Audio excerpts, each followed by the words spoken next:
Mungu afadhaisha jeshi linalopigana na wewe kisiri. Mungu alifadhaisha jeshi linalopigana na wewe kisiri, linalopigana na ndoa yako kisiri.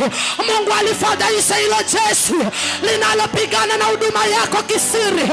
Mungu alifadhaisha hilo jeshi linalopigana na maisha yako kwa wazi na kisiri.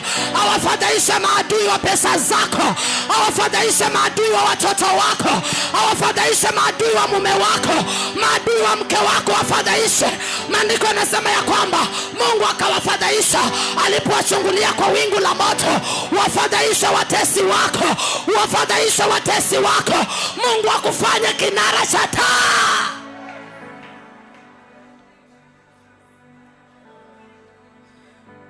Unafanya mambo